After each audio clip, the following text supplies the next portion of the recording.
morning. And I bring you regal goddess blessings from exotic Brooklyn.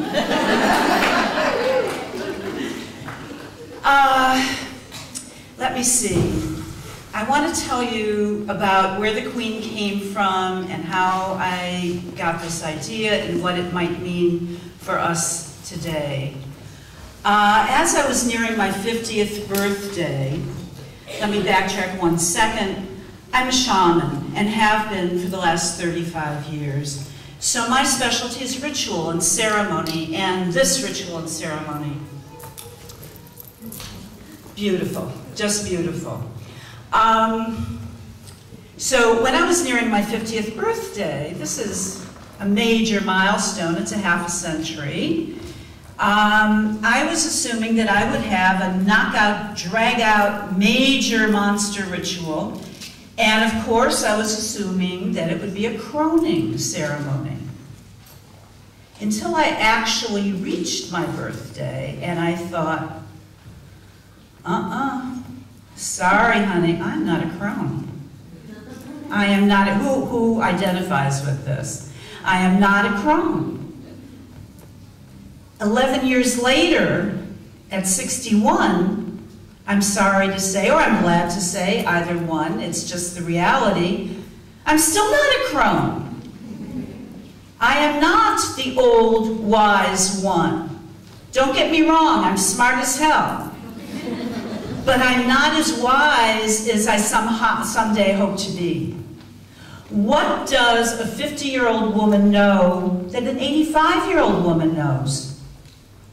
That's like saying somebody who's 20 knows what a 50-year-old woman knows. And we know that's not true.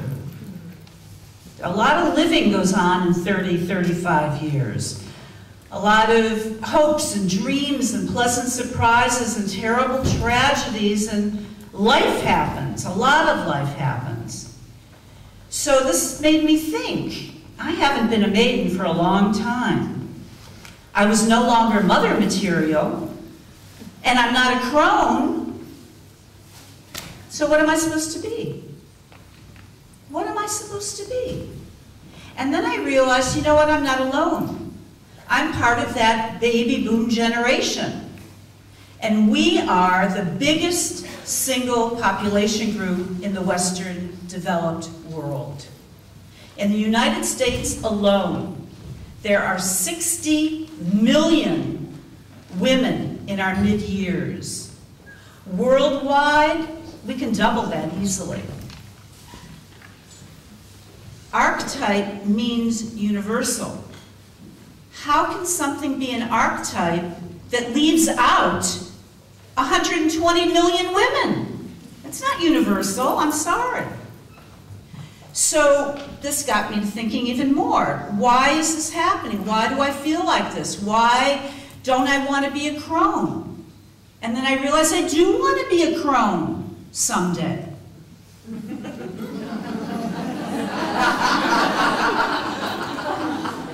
Right? I want to be a wild and wacky crone. And I know exactly the kind I'm going to be. I'm going to be the kind with lipstick up to my nostrils. And little cockatiel clown cheeks. And pop beads. But only women in my generation know what pop beads are. But I'm not there yet. I'm not yet there yet. And I realized it wasn't because I was afraid of aging. Trust me, I want to be the oldest woman who ever lived on this earth. Woody Allen says, I don't want to be immortal through my work. I want to be immortal through not dying. And I couldn't agree more. This is my mantra. So, okay, I do want to be a crone, I do want to be old, but I'm not old yet. And none of us are old yet. 70-year-old women, what do they say? 70 is the new 50. 80-year-old women are still coiffed and buffed and go to the theater and drive and travel and climb. They're not old yet.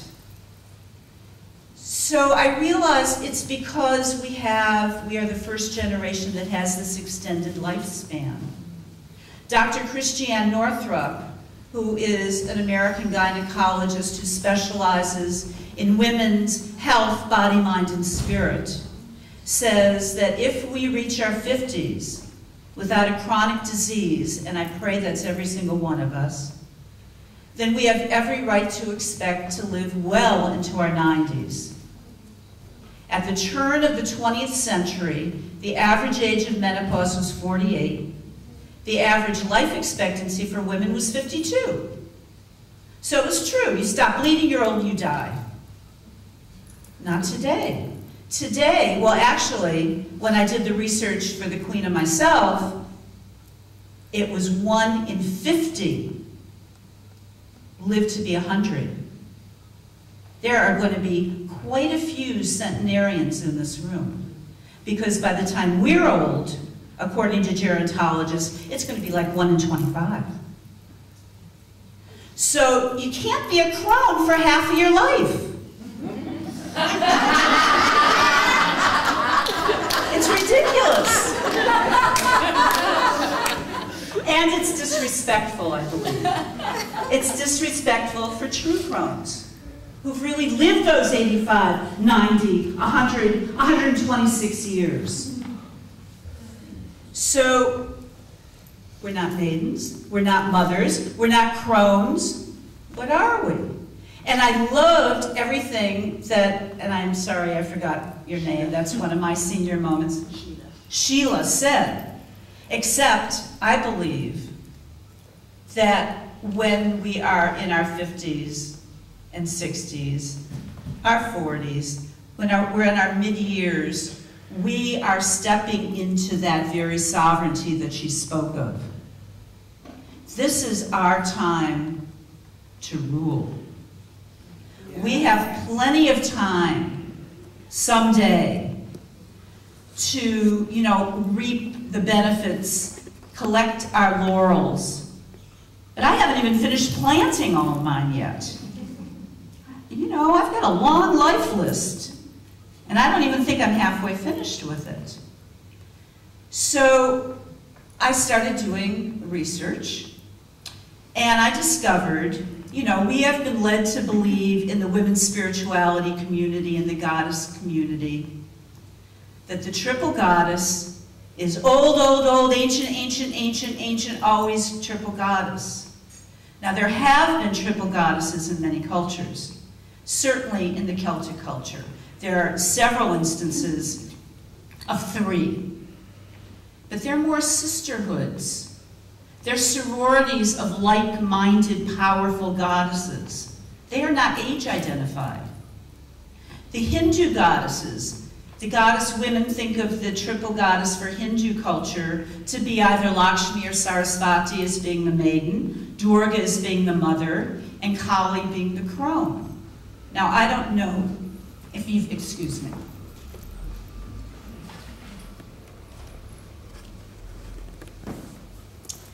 I don't know if you're familiar with Hindu iconography, but I have never seen a picture of Kali as an old lady. Ever. They're all the same. As a matter of fact, they're called in Hindu culture the 3 sisters. And they have many devotees. In Greek culture, there's several instances of triple goddesses. And the one that maybe is the most popular and known in popular culture are the 3 fates. And we've been told that the young one spins the thread of life, the middle one measures the thread of life, and the old one cuts the thread of life. But I've been to Greece. I've seen those urns, I've seen those frescoes, I've seen those tiles, and the 3 fates are always, always depicted as 3 beautiful young sprites dancing around an olive tree. There is no old sprite.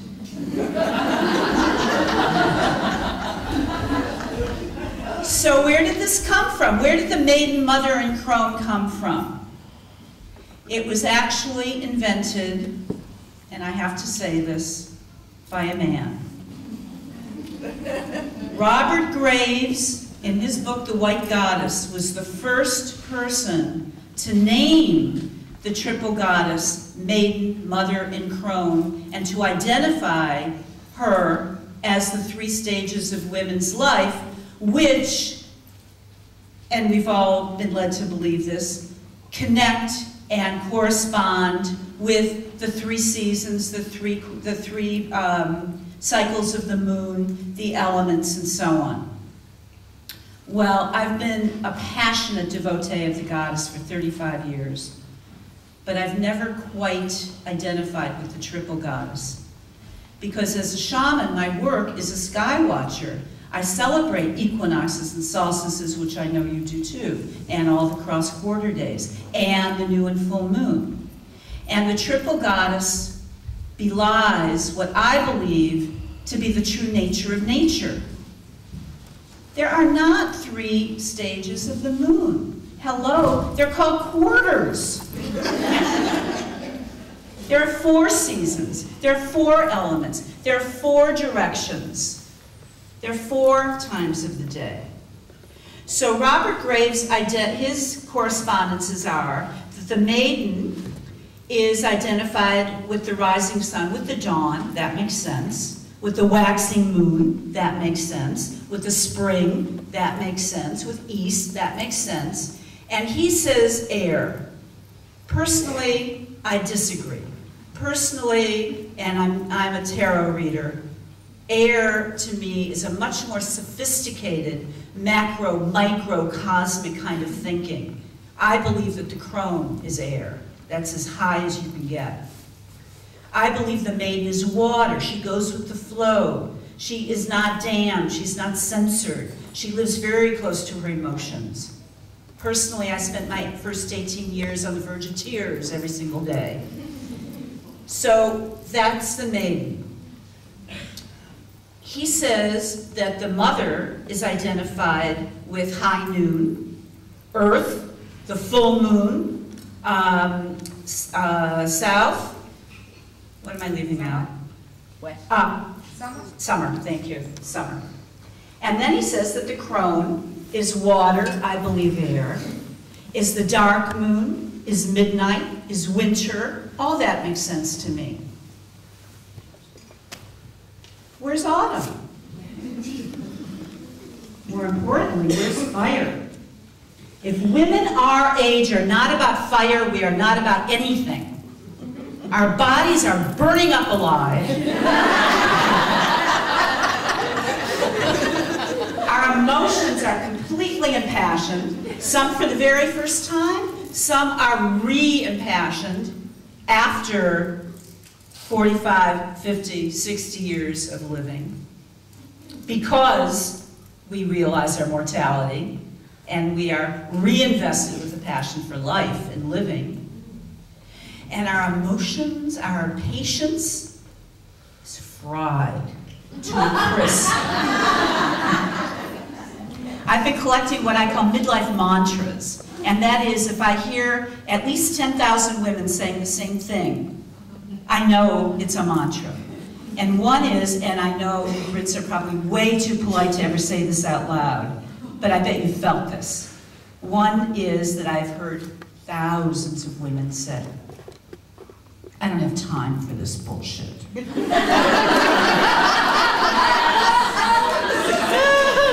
can admit it, we're among friends. So we are totally about fire. And what about autumn? Autumn is the season to reap what we have sown. We've sown our seeds and we've tended them well. We've watered and mulched and weeded and taken care of what we need to take care of. We have served. That's the other midlife mantra is, now it's my turn. Yeah. And in autumn, the leaves just don't turn brown and crumble and fall off the trees. Before they do that, they turn passionate, purple and orange and russet and gold and beautiful display of color and power and passion. As a matter of fact, in one of my Queen of Myself workshops, a woman introduced herself as a botanist. And she said, you know, the green of leaves and trees and bushes is an artificial color.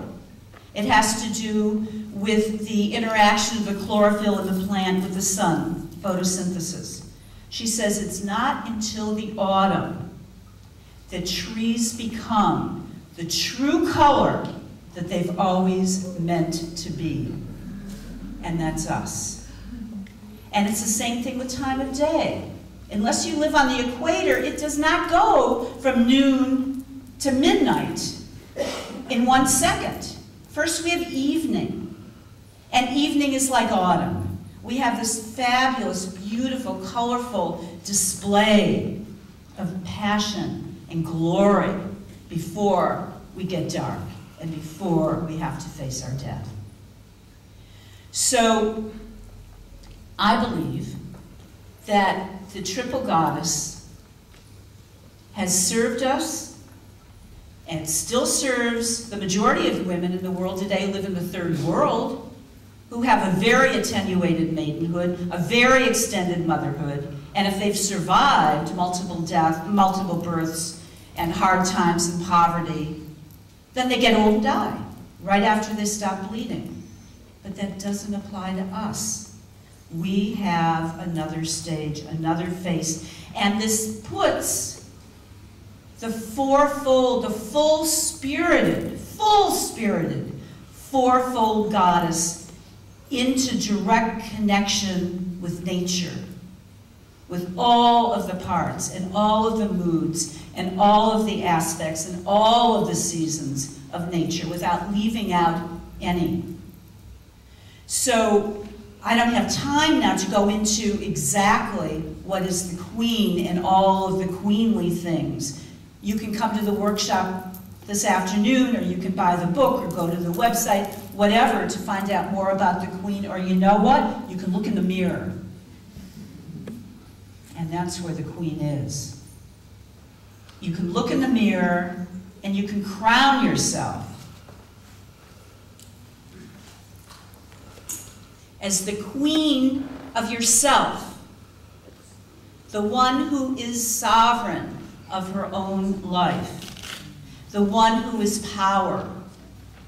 And the queens look at power differently than the way our culture looks at power.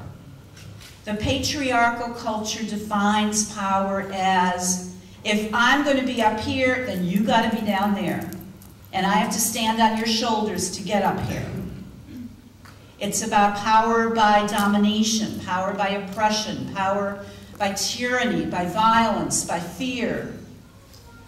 But we know that true power is about empowerment, about bringing the power up out of ourselves, the power that the goddess has given us, the power that we have as the goddess, as the embodiment of the goddess. And we know that true power is about reaching out and pulling up a sister along with us. For the queen of myself, there is not just one throne. There are 120 million thrones. And imagine the world when every one of those thrones is inhabited by a powerful woman. Imagine what this world can be. And so it's my goal and my fervent prayer that every single one of the 120 million women, and growing daily, comes into her own power, accepts her own power, names and claims and proclaims her own power. And then, I think, we can graduate and we can become empresses. And an empress has a bigger domain than a queen. And she has more responsibility. But of course, our culture thinks of responsibility as duty and hard things that we have to do. But I like to spell responsibility with a hyphen, to be response-able. We are able to respond to the needs and hopes and wishes and prayers of ourselves, of our sisters, of all sentient beings, of our Mother Earth. And you know what? It's not an accident that this is the first generation that can produce 120 million queens, because it's just when the world needs us the most. The world is on a precipice right now, and we are the ones who are going to save her. So once we all become empowered in our own personal lives, we can gather together and hold our hands and take that power out into the world and whip it into shape. The mother is not just all loving, sweetie, sweetie. I come from the tough love school of shamanism. And I can say, excuse me, we've got to get our act together. And we better do it today. And you know what? Look at us. We have the whole world in our hands, and they couldn't be better hands. And every time I travel, and every time I talk about the Queen and crown more and more queens all around the world, I feel just a little bit safer. You know, I would love to come back to Glastonbury, but I don't have to, because I know this is a safe place. You queens have it under control. Yeah. So, all I want to do is say, long live the queens.